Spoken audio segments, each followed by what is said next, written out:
am so excited that you've decided to join me today. This is actually the very first episode of the Mystic Primrose podcast. I know you guys have been asking for a long time now, and I know that you want me to go live on Instagram, but I'm not quite there yet. So we'll start off with the podcast, see how that goes, and we'll go from there. So in today's episode, we are going to be very much talking about witchcraft, obviously, how to get started as a beginner, some of the questions that you guys have been pretty much asking me on a regular basis, and maybe touch on things such as spells and how to get your ex back and things like that. So without further ado, go grab a coffee, sit down, relax, either put me in the background while you're doing the dishes or you're making dinner, or just join me for a chat. I can't wait to speak to you guys. I have a lot to say. Okay, so without further ado, let's just dive into it. I'm sat here with all my questions over on my Instagram. So we are going to just go through them and we're going to see what happens.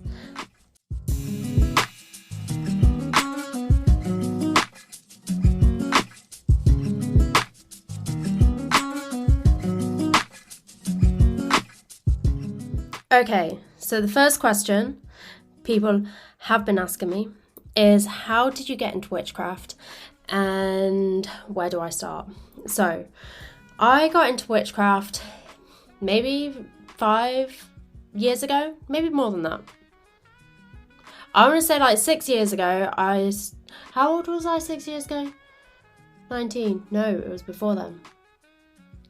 Okay, so I got into witchcraft, I want to say, around the age of 15. At the time, I didn't really realise it was witchcraft. I kind of just went with it. So what I mean by that is, me and a friend at the time, we went to a metaphysical store, and this store is, let's just say, witch's heaven.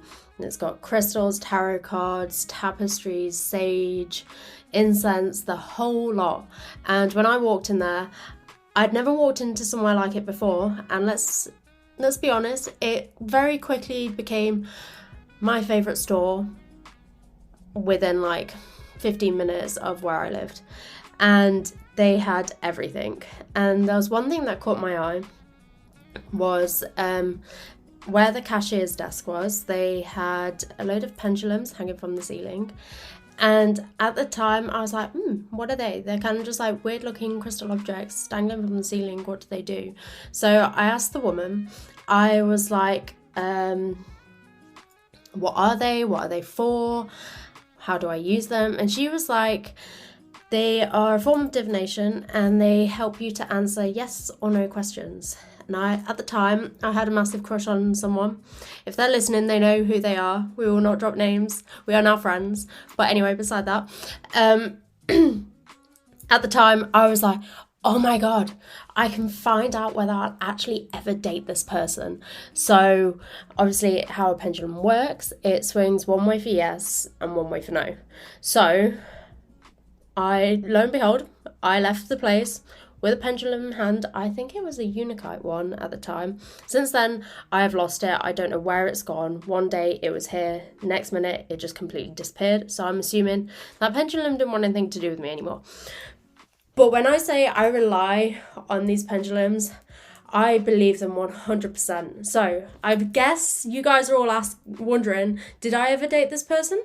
Yes, I did. Even though it was like for 4 hours in year 9, I didn't really have much cool about me then. So me being a teenage girl, massive crush on someone, wasn't cool and collected.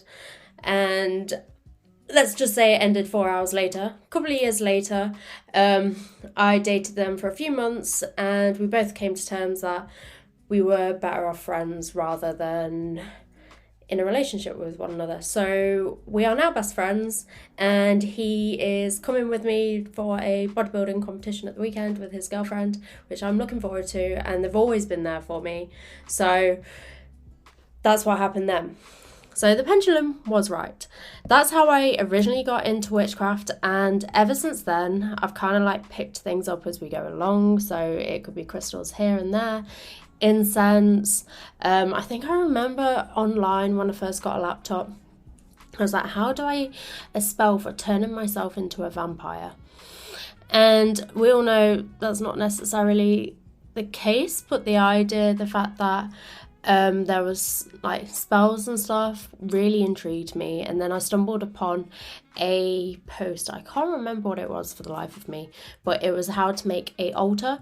And at the time I didn't want my parents to think I was a weirdo, so I had my IKEA wardrobe had like loads of little shelves, and at the bottom shelf I cleared everything out and made myself a little altar. So it had some things like salt and different bits and bobs that you need in order to create an altar. And at the time I ran downstairs, I was like, Mum, I need some salt. She was like, Lily, why do you need salt? I was like, it doesn't matter, I just need some salt. She was like, okay, there you go then. So upstairs I go, fiddling around in my wardrobe making this altar. Let's be honest, it probably wasn't the best, and then again, it doesn't really matter. At the end of the day, I didn't realise all of this was witchcraft. I also used to put little manifestation notes in my window every evening. I think I did that for a couple of years. I must admit, some of them were a little bit depressing. Let's just say one was like, I wish I would one day be really beautiful. Another one was like, there's got to be something more something more to do with life than just what's here. Like, there's got to be some sort of magic power and all this sort of stuff. Little did I know witchcraft existed, and I would be here today teaching and talking to you guys about witchcraft. Like, crazy, right? I guess manifestations do come true. So that was that. And then it wasn't until, I want to say, I created my Instagram account. So I remember going with my partner at the time to a witchcraft store in Nottingham called Mystic Moon, and I picked up a few bits there. And at the time I had been watching Harmony Nice on YouTube, and she'd really inspired me onto like delving into witchcraft and how to get involved in with that. So I picked up a few bits. I think I got a Scott Cunningham's Solitary Practitioner's Guide to Wicca. I got a wand, I think, and a cauldron, maybe a crystal. So I didn't get an awful lot, but I wanted to take photos of it and make it look really aesthetic and everything. So I created another Instagram account, which is now Mystic Primrose. At the time, I think it was like dreadlocks and Wicca, because I had dreadlocks then as well. And I started taking photos just for my own pleasure. I didn't really want to put them on my own Instagram account because at the time I was like, I don't want anyone to think I'm an absolute weirdo. So I put them on my normal Instagram, on my second Instagram account, and it quickly blew up.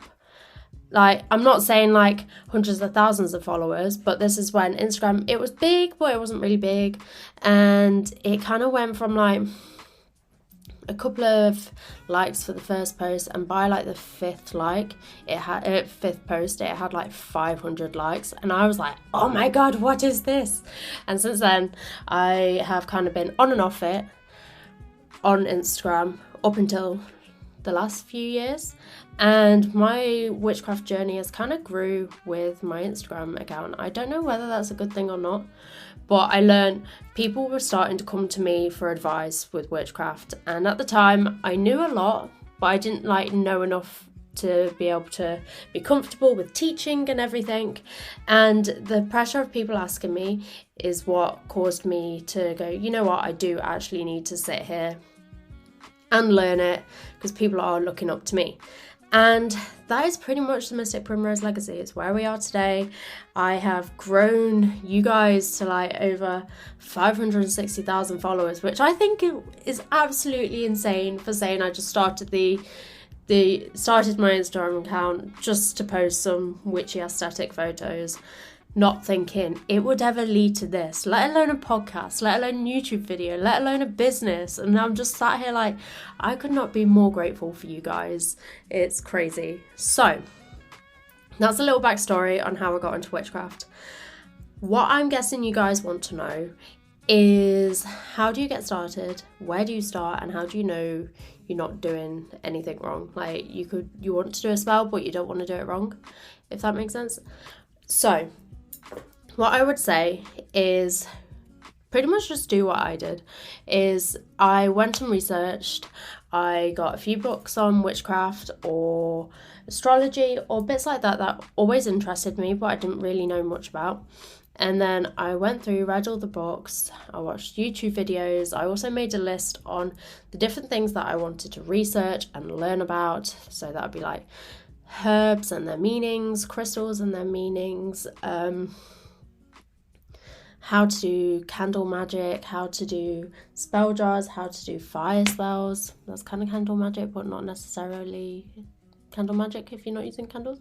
Anyway, and just honestly make your way through a list of different things that you want to learn about. You can document your journey, so you could create a book of shadows. Personally, I do have one, but I'm a bit of a perfectionist, so I have two. I have one that I use as like a notebook, which has all my random bits in, that's all kind of like rough writing and everything. And then the other one is one that I kind of like copy up and make it look nice and pretty. But I'll be honest, my book of shadows is kind of turned into my Instagram. So what I've learned and what I teach is pretty much everything that's on my Instagram page. So I want to say that's like my book of shadows. I do have one, like a personal one, that I don't think you guys will ever see. But it's documenting what you've learned, and it's kind of like a documentation of your journey. So you may have spells at the very start that are a little bit, and then towards the end, or as you go through your journey, they get more complex, or they get more successful, or they get more experienced, if that makes sense. So once you've started like researching, documenting your journey, you can get a few bits to help you along your way. Like with witchcraft, you don't necessarily need any items. You're meant to just use yourself and what you have and nature around you. But there is nothing wrong with a load of crystals, cauldrons, incense, all that good stuff. So why wouldn't you want to get a few bits here and there? You don't have to sit there and spend a fortune on fancy herbs or fancy crystals or anything. They could just literally be some tumblestones and the herbs from your kitchen. It's entirely up to you how bougie or how much you want to spend on anything. Now, you could spend nothing, and yet you could spend thousands. It's entirely up to you. Maybe a middle ground would be a good idea. I don't know. So that's, in a nutshell, how you can get into witchcraft. You don't have to rush with it. You can start off gently. You don't have to practice it every single day, every single second of every single day. You can just pick it up as and when you feel like you want to. There shouldn't be any pressure around it, and you shouldn't feel like you have to do it. But at the same time, like with anything, the more you practice something, the better you get at it. So you could maybe set some time down in the evenings, like, I don't know, a Monday, Thursday and Saturday, just out of picking random days and just doing an hour here or there. It's not meant to be stressful. And at the end of the day, if this is something that really interests you, you've got the whole of your life to go through and practice becoming the best witch you possibly can. So that's essentially how you can get into witchcraft. When it comes to doing spell work and stuff, I know I get asked a lot of times that, how do I know whether I'm doing it wrong or right? I don't want to fuck it up. I don't want to start my intentions, start a spell, and then something distract me, or essentially you just want to make sure you're doing it right and you aren't doing it wrong. All I'm going to say is, as long as your intentions are there and they are crystal clear, and whatever ingredients, herbs, crystals, tools or anything you're using matches with your intentions and your manifestations, you will be fine. If you're midway through a spell and a postman comes and knocks on your door and you have to go pick a delivery up, that's fine. Just go down and get it and then come back and resume. The number of times that's happened with me is ridiculous, and I'm like, oh, I have to get back in my flow again. But it's fine. Like, at the end of the day, as long as your intentions are there, it doesn't matter. And I bet, like, when it comes with like confidence and stuff, with ensuring that your spell is successful, At the end of the day, manifestation is all about repetition. So if you feel comfortable in just doing it once and then letting it go to the universe, then that's completely fine. But if you feel like, if your intuition is telling you that you need to do it more like a ritual side of things, so like every single day for the next however many days, then do that. As long as you feel like what you're doing is right, you'll be fine. And you don't need to start off with any big massive spell. It doesn't have to be candles coming out of one ear, spell jars coming out the other. It doesn't have to be some big ritualistic thing. It could literally be a simple writing down your manifestation, burning it in tea light and sitting there meditating as the candle burns away. It doesn't have to be any big grand gestures. It can be, but obviously work your way up to that and go with the flow and go with what you think is right. Okay, so now that I've given you a bit of an idea on spell work and you don't need to worry about it, just do what you think is right. We will now go on to some of the questions you guys have been asking me over on Instagram. And let's just say there's quite a few of them. And when I do my Q&As on Instagram, I think it's like 40 seconds to reply to each question. So we will just have more time with the podcast rather than me trying to rush and say everything within like 40 seconds. So let's go, cut the chase, and then let's go to it. Right, let's scroll down. We've got a few. Okay, so we've covered how did you start your witchcraft journey and what called you on this path. I think I was naturally drawn to it, and as I was going through a few hard times in my life, I felt like witchcraft was the one outlet that helped me with everything. So sometimes when you're in a situation and you feel like it's completely out of your control, witchcraft helps you bring that control back. So I don't know what to use as an example, but let's just say if you've fallen out with your friend and you feel like there's no way you guys are going to reconcile with each other, maybe doing a friendship spell will help encourage that friendship to come back and help you to cope with it a lot better. So it's things like that called me along my path. How to make your own sigils. I have done a post on this on Instagram. It'll probably be easier just to go there because it's hard to describe things when you guys can't actually see it. How do you use the weather to add energy to your spells? Okay, so as we know, you have storm water, you have moon water, you have the sun, you have the earth, you have all bits of nature. 1 second, Ginny wants in. Okay, where was I? I'm back. So, with weather, you can use things such as rainwater, you can use the sun, the snow, and all that sort of stuff to help add different things to your spell work. For example, if you're wanting to bring back your power or your strength, or you feel like it's something that's a little bit harder to manifest, using things such as like storm water and heavy rainfall, like that sort of weather, or doing your spell when there is a storm, it gives you the extra energy and the extra boost for that spell. So storm water is very powerful and it is very strong, and why not incorporate that into your spell work? So you could do it out in the rain, or you could collect some storm water and then incorporate that into your spell. How to clean your karma. So I'm assuming this is, say, if you have a feeling that you've got bad luck and at the minute nothing seems to be going right. I know the feeling, I've been there more times than I care to admit.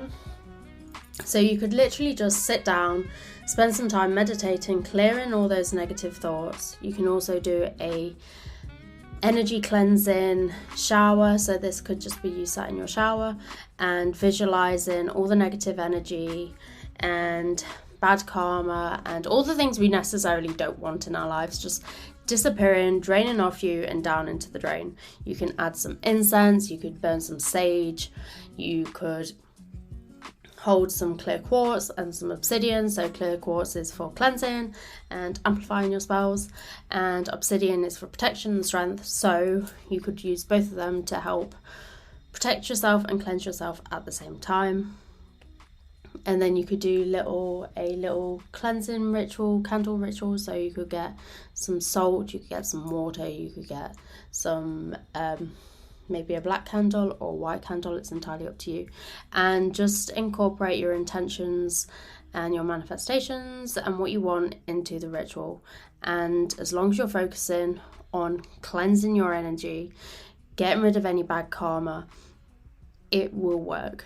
But at the end of the day, just like anything, witchcraft is all about intentions, and you have to wholeheartedly believe it. Otherwise, it might not be as powerful or as effective as you want it to be.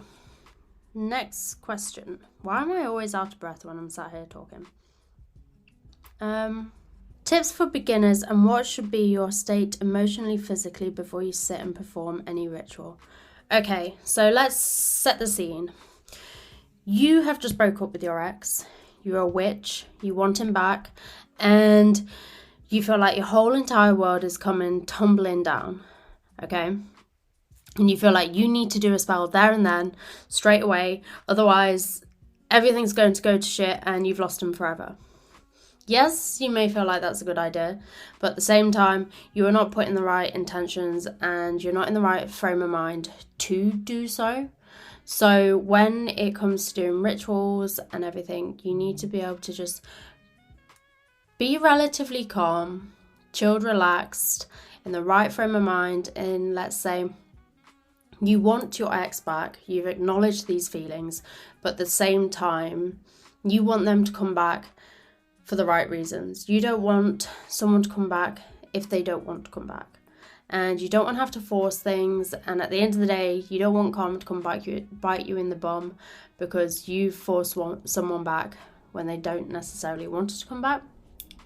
So I personally would sit there, do some meditation beforehand, get in a very calm, tranquil state of mind. I would maybe do a cleansing shower as well, just to get rid of wash off any negative energies that you may have, and then go into the ritual. Let's say we are doing it to get a ex back spell. I would say you go into it with an open mind. You need to, if they come back, they will come back. Allow the universe to give them the paths, the little gentle nudges that they need in order to come back. But at the same time, you don't want to force someone back because they're only going to either go away again or it's going to cause you and them more problems and more heartache. So for any spell or anything, you need to go in with it with a neutral, let's say, emotion and just a calm state of mind.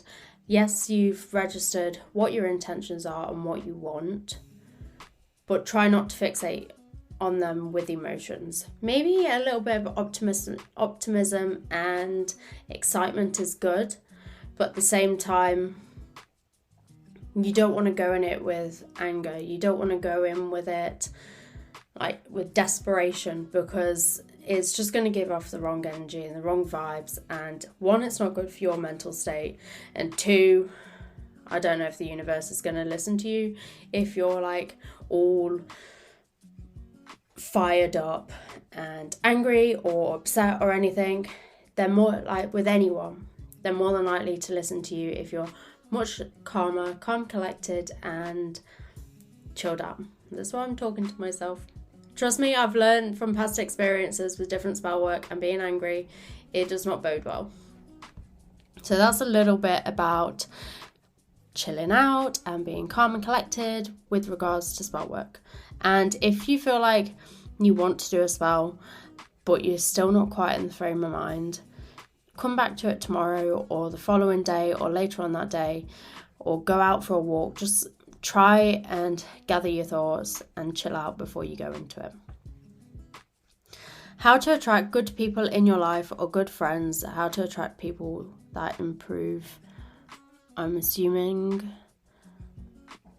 Essentially, I'm assuming it's how to attract high vibe people that are on your wavelength.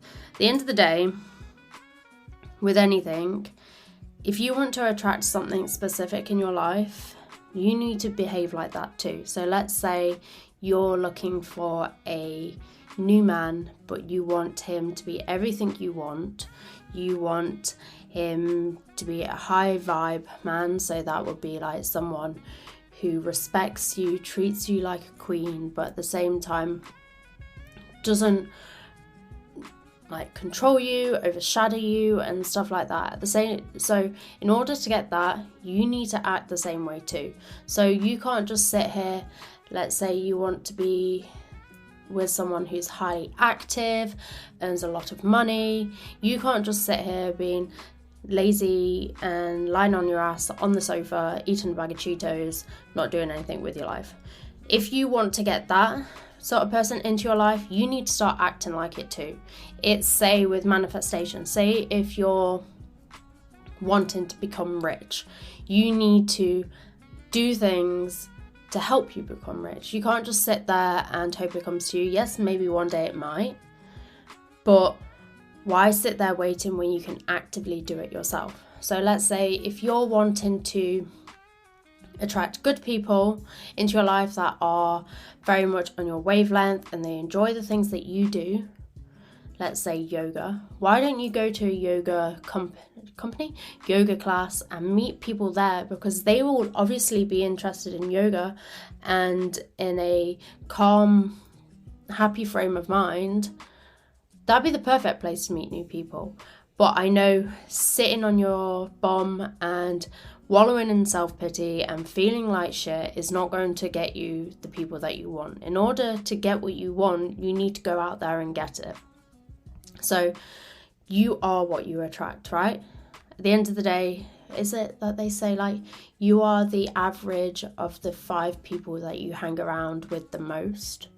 So if you're wanting to attract good people, happy people, people that really resonate with you, see you and are on your level, you need to be the exact same. If you're addicted to someone, they're going to be addicted to you. So if you're giving off good energies, if you're being happy, if you're being proactive, motivated, all like high vibe energies, you will attract the same back. But it's not until you switch and change your mindset and frame of mind that you will then go and find those people. Trust me, I'm learning this the hard way. So I've like cut people off in the past because they haven't necessarily resonated with me on like what I want with like spirituality and things.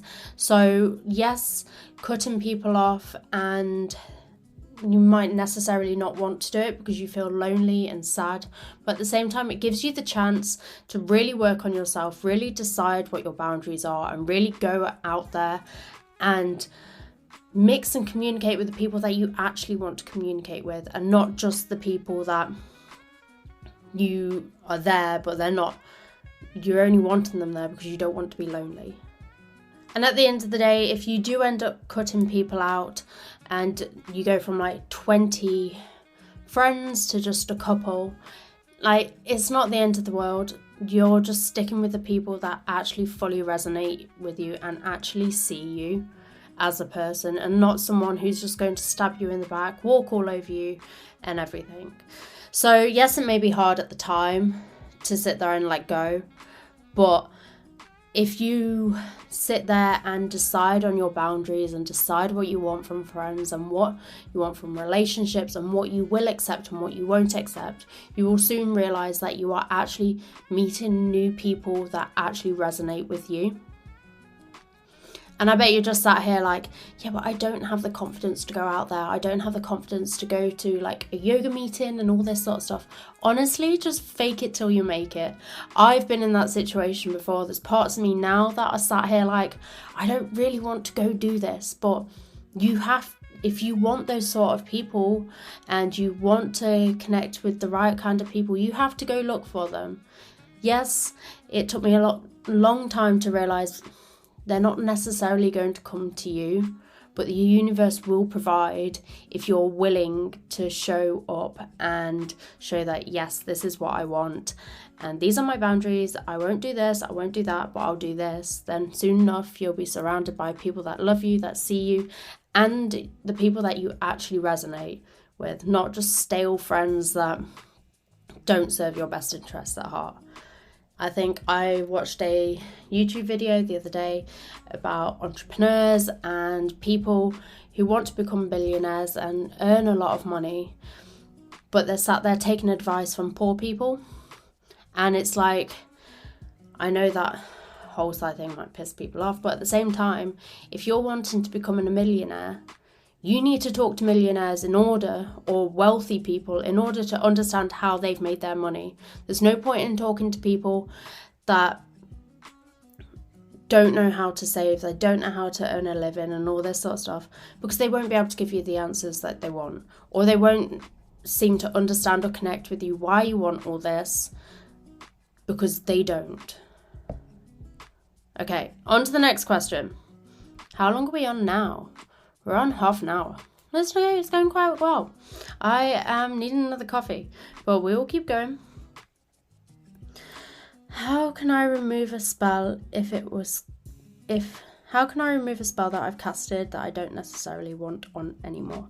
Okay, let's say you created a love spell. A love spell where you were so desperate that you wanted this person, you and this person to come together, and let's just say it's not working out, and you kind of regret it, and you don't want Calm to come back, but you still want that person, but at the same time, you want them to want you naturally. So let's say you did a binding spell.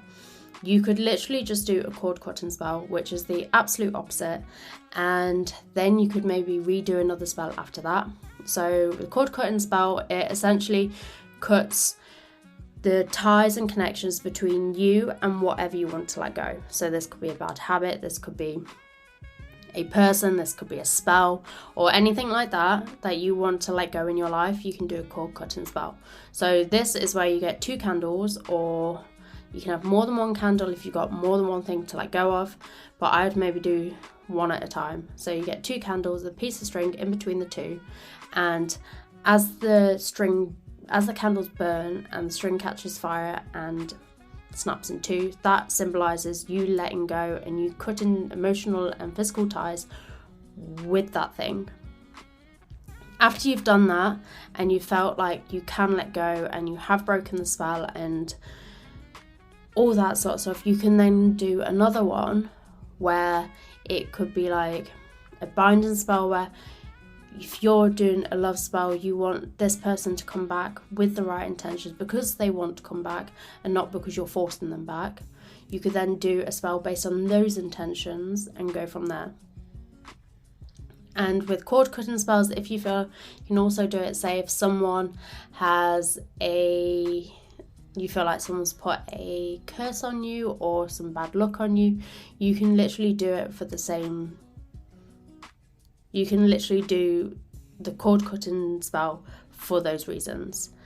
At the end of the day, I feel like this is going to be one thing that I always repeat over and over again with these podcasts, is that it's all about your intentions and your manifestations. If you want this to happen, it will happen. If you believe it will happen, it will happen.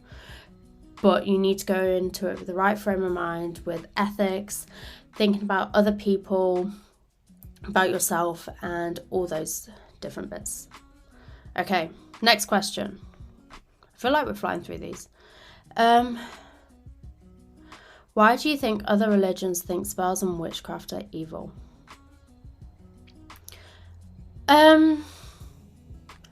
I think I wouldn't necessarily. Is this why I don't know how to answer this one? I personally think witchcraft has been given a bad rep from things such as the witchcraft trials, men not necessarily understanding women wanting to take their own power back, and people who aren't necessarily interested in witchcraft, spirituality and manifestation I guess if you're religious, you are to a certain degree, but I think it's people don't necessarily understand what it is. And they see someone put in like a spell on something, and it's like, you're going against someone's free will, you're doing this, you shouldn't be doing that, blah blah blah blah. But if you're going into it with the right intentions and you are doing it for yourself, to better yourself, to be a higher version of yourself, it doesn't matter. I guess people don't like and are uncomfortable with things that they don't understand. So I've had friends that have been like, I'm not getting involved in witchcraft, it doesn't interest me, blah, blah, blah. And I'm like, at the end of the day, that's fair enough. But if you don't try, and if you're not willing to understand, and you're not willing to give it a go, then then you can't really say anything bad about it, because you don't know. And you're only going off other people's misconceptions. So it's like, say with dreadlocks, the number of times I've had people that, oh, you're Rastafarian, you don't wash your hair, you smell, you're grim. I'm like, no, that's not the case at all. I wash my hair like every other normal person. Of course I want clean hair. And no, just because I've got dreadlocks doesn't mean I'm Rastafarian. It just means I feel like I'm more connected to the earth, and this is how I want my hair to be. So I think it's mainly just bad education and people not willing to open themselves up and listen to what witchcraft is or what spell work does. It's just people automatically assuming it's something it's not. So it's not until someone is willing and open to sit there and learn that you can then turn around and go, actually, you know what? You are right. It's not evil. It's literally just you taking your own power. So yes, there's going to be people out there who are doing spell work or doing different things for malicious intent and to harm one another. But at the end of the day, that's a minority, and let them go do them. If they want to sit there and screw their life up and let karma come bite you back on the bum, then go for it. I don't want to be a part of that. I'm scared of karma. I'm just going to put out good things into the world, and hopefully good things come back to me. So that's my stance on it. I'm going to do a couple more questions, and then we're going to leave it there for this episode, as I've got to go to the gym. I've got a bodybuilding competition next week, and I am shitting it. Let's be honest. Anyway, back to where we were. What are the best things to keep in your kit? I'm assuming witchcraft kit. I want to say, if I had to pick, let's say 5 items, I could only have 5 items for the rest of my life for witchcraft, and to use that in my journey. I would have a cauldron, because then I can practice fire magic, and it's such you can use it for so many different things. I would have a piece of moldavite. It is my go-to crystal, and it has honestly transformed my life, and this podcast and this Instagram and this whole Mystic Primrose thing wouldn't be here without it. Third thing, I would have some sort of like incense or some sort of like cleansing smoke bundle, whether that's sage, it could be something else. I would have one of them. It's like a smudge stick. Fourth thing, let's see, a white candle, because white candles can represent any colour and you can use it for whatever you want. And fifth thing, I would maybe have some bay leaves or salt/rosemary, like say herbs. So my top, let's say 4 herbs that I would use would be salt, it's not really a herb, bay leaves, rosemary and cinnamon, because rosemary can represent pretty much all herbs, and cinnamon, why do you not want an extra bit of good luck, salt for protection, and bay leaves for manifestation. So that's my go-to little kit if I had to choose, but thank goodness I don't need to, and I have as many herbs and crystals and stuff at my own disposal. Do you read oracle or tarot? Have you got a preference? I have both. I also have runes as well. I do tarot card readings for people, and I do connect with them and all that good stuff. I find oracle cards to be a little bit less stressful because each one means slightly different things. So you could have an oracle deck that has things based on feelings and things like that, instead of like a whole pack of tarot cards that all have their own individual meanings. I personally gravitate towards a Norse pagan oracle deck, which is all the gods and goddesses in Norse paganism, and I use that because I am Norse pagan.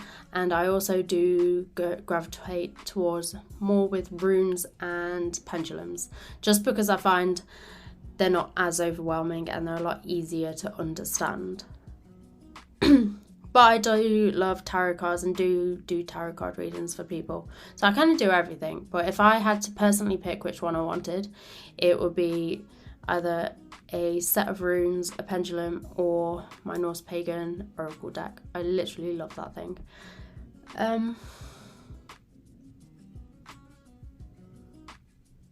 And the last question, shall we hug crystals and trees instead of our partners?